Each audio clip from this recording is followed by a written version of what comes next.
how much of the global growth that we hope for is going to come from, in fact, come from the low rates that we have now in the Fed as well as the ECB?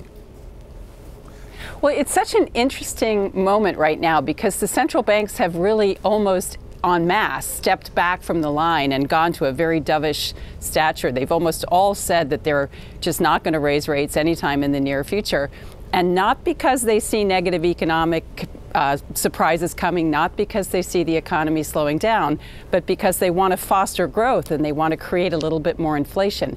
And that's a completely new message for market participants to absorb. So I think we're going to really all be totally focused on the data coming up over the next quarter. And this first China PMI this morning is actually something very positive for the markets. So, Lisa, from an investor's perspective, I'm wondering, have you recommended clients change any of their positioning based on the about face that we saw from the Federal Reserve and the market dovish tone that we've heard across the board with central banks globally?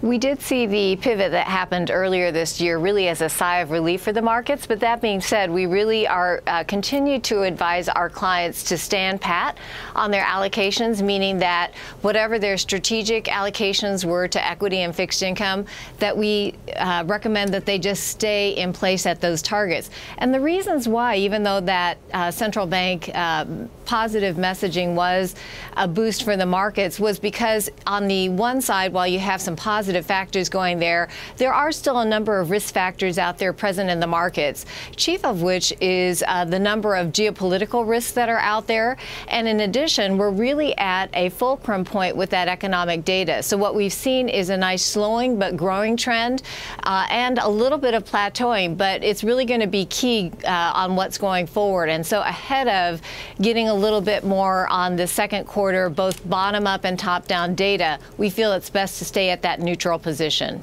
So, Anne, are we seeing a fundamental sort of tectonic shift here? After the 2008-2009 sort of great financial crisis, we had central banks saying we've got to save the world. It's an extraordinary situation.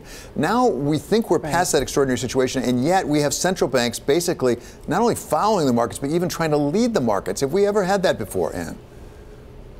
This is very unusual. You know, since the era of really, coordinated global central bank activity, we haven't been in a situation where what the central banks are trying to do is foster economic growth and inflation. And I would just echo what Lisa said. This is the time to be an active investor, but not a reactive investor, because it's sort of a new world in terms of what the central banks are telling us. And it's easy to get the wrong message, to overreact to one side or the other. But it is very, very unusual. And I think it's probably a combination of technological and demographic factors kind of catching up with the markets and exerting a deflationary influence over the markets. And it's something very new for the Fed and for the other global developed market central banks to tackle.